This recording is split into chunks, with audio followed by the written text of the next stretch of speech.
আসসালামু আলাইকুম। আপনারা দেখছেন সিবিএন টিভি ইউএসএ সংবাদ বুলেটিন। সঙ্গে আছি আমি আইনাল হক। শুরুতেই এসেনশিয়াল হোম কেয়ার সংবাদ শিরোনাম।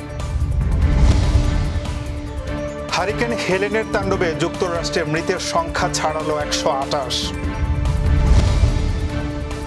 এবার মুখোমুখি বিতর্কে যুক্তরাষ্ট্রের দুই ভাইস প্রেসিডেন্ট প্রার্থী।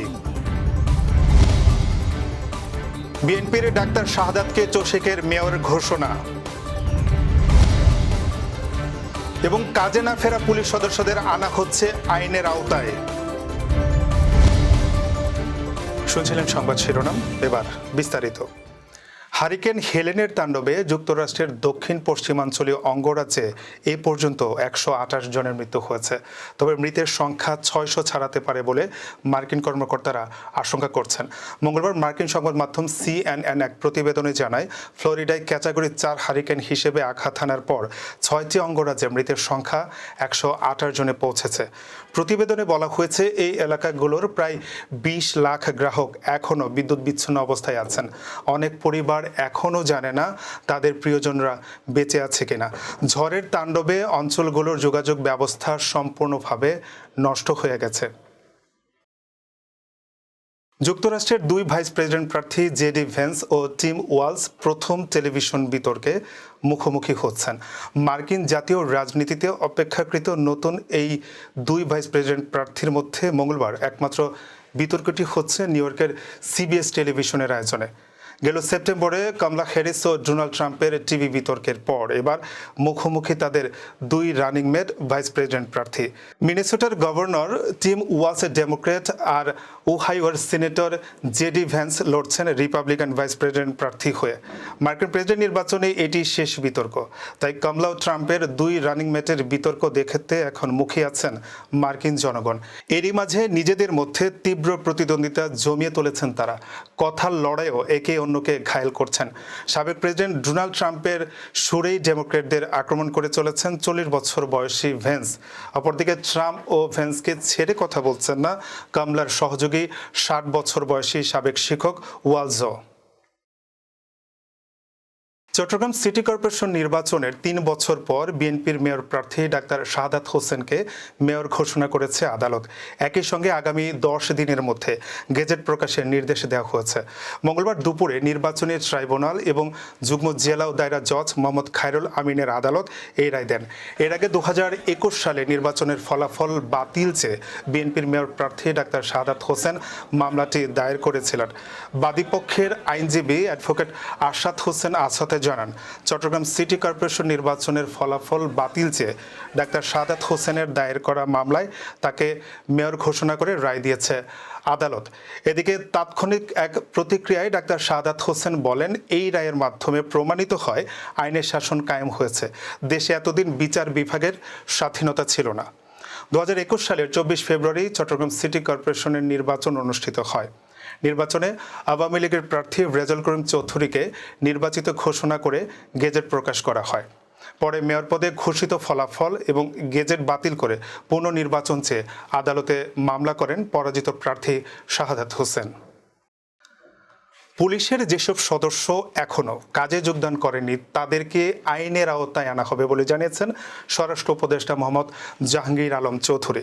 মঙ্গলবার সচিবালয়ে স্বরাষ্ট্র মন্ত্রণালয়ের সভাকক্ষে আইন শৃঙ্খলা সংক্রান্ত উপদেষ্টা কমিটির সভা শেষে সাংবাদিকদের এসব কথা বলেন তিনি। স্বরাষ্ট্র উপদেষ্টা বলেন, যারা এখনও যোগদান করেনি তাদের আমরা পুলিশ বলবো না, তাদের ক্রিমিনাল বলবো। তাদেরকে শিগগিরই আইনের আওতায় নিয়ে আসা হবে। স্বরাষ্ট্র উপদেষ্টা আরও বলেন, আমরা আনসার, পুলিশ ও বিজিবি নিয়োগের সিদ্ধান্ত নিয়েছি। 2-1 দিনের মধ্যে আপনারা সাব ইন্সপেক্টর নিয়োগের বিজ্ঞপ্তি পাবেন। এবার কর্ণফুলী ইনকাম ট্যাক্স সংবাদ শিরোনাম। নিউ ইয়র্কে বিএনপির সভায় নির্বাচনের রোডম্যাপের দাবি এবং সংখ্যালঘুদের নিরাপত্তা চেয়ে হিন্দু বৌদ্ধ খ্রিস্টান ঐক্য পরিষদ যুক্তরাষ্ট্র শাখার বিক্ষোভ। আবারও স্বাগত সিবিএন টিভি ইউএসএ সংবাদ বুলেটিনে। যুক্তরাষ্ট্রের নিউ ইয়র্কে বিএনপির নেতাকর্মীদের এক মতবিনিময় সভায় অন্তর্বর্তী সরকারের কাছে রাষ্ট্র সংস্কারের পাশাপাশি নির্বাচনের রোডম্যাপের দাবি উঠেছে। গত শনিবার দুপুরে সিটির জ্যাকসন হাইটসের নবান্ন পার্টি সেন্টারে এ সভা করেন তারা। নিউ ইয়র্ক অঙ্গরাজ্য বিএনপির সাধারণ সম্পাদক সাইদুর রহমান সাইদ ও নিউ ইয়র্ক মহানগর উত্তর বিএনপির সাধারণ সম্পাদক ফয়েজ চৌধুরীর সঞ্চালনায় এতে সভাপতিত্ব করেন নিউ ইয়র্ক মহানগর দক্ষিণের সভাপতি হাবিবুর রহমান সেলিম। সভায় প্রধান অতিথির বক্তব্য রাখেন বিএনপির কেন্দ্রীয় কমিটির আন্তর্জাতিক সম্পাদক ও উত্তর আমেরিকা বিষয়ক সমন্বয়ক আনোয়ার হোসেন খোকন। সভায় বিশেষ অতিথি ছিলেন বিএনপির চেয়ারপারসনের উপদেষ্টা বেবি নাজনীন, কেন্দ্রীয় নির্বাহী কমিটির সদস্য আব্দুল লতিফ সম্রাট, গিয়াস আহমেদ, জিল্লুর রহমান, তারেক রহমানের পররাষ্ট্র সম্পর্কিত কমিটির অন্যতম সদস্য গোলাম ফারুক শাহীন, বিএনপির সহকারী আন্তর্জাতিক সম্পাদক নাহিদ খান সাহেল, নিউ ইয়র্ক মহানগর বিএনপির সভাপতি অলি উল্লাহ আতিকুর রহমান, জসিমউদ্দিন ভূঁইয়া ও নিউ ইয়র্ক মহানগর উত্তরের সভাপতি আহবাব চৌধুরী খোকন। বাংলাদেশের সংখ্যালঘুদের নিরাপত্তা চেয়ে যুক্তরাষ্ট্রে বিক্ষোভ করেছে হিন্দু বৌদ্ধ খ্রিস্টান ঐক্য পরিষদ যুক্তরাষ্ট্র শাখা। গত শুক্রবার নিউ ইয়র্কে জাতিসংঘ সদর দপ্তরের পার্শ্ববর্তী ডাক হ্যামার স্কুলস প্লাজায় এই বিক্ষোভ সমাবেশ করেন তারা।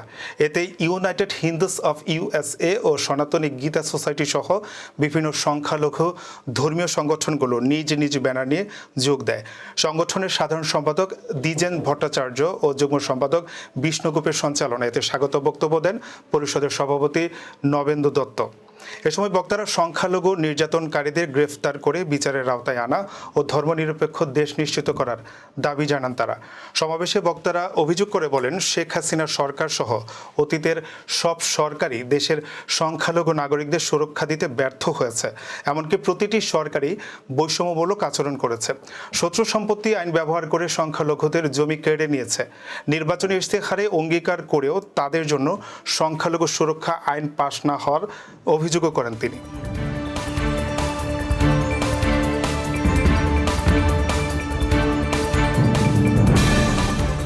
প্রতিদিনের উল্লেখযোগ্য ঘটনা কালক্রমে রূপ নেয় ইতিহাসে। চলুন এক নজরে দেখে নেওয়া যাক আজকের দিনে ঘটে যাওয়া উল্লেখযোগ্য কিছু ঘটনা। 1854 সালের আজকের এই দিনে ভারতবর্ষের সরকারিভাবে ডাকটিকিট ব্যবস্থা চালু হয়। গণপ্রজাতন্ত্রী চীন প্রতিষ্ঠা হয় 1949 সালের আজকের এই দিনে। 1960 সালের এই দিনে নাইজেরিয়া ব্রিটেনের কাছ থেকে স্বাধীনতা লাভ করে। 1999 সালের এই দিনে বাংলা ভাষার প্রথম digital satellite television channel I সম্প্রচার শুরু হয়। বাংলাদেশে 8ম জাতীয় সংসদ নির্বাচন অনুষ্ঠিত হয় 2001 সালের আজকের এই দিনেই। এই ছিল সিবিএন টিভি ইউএসএ সংবাদ বুলেটিনে। শেষ করছি, পরবর্তী বুলেটিন দেখার আমন্ত্রণ জানিয়ে এতক্ষণ সাথে থাকার জন্য ধন্যবাদ সবাইকে।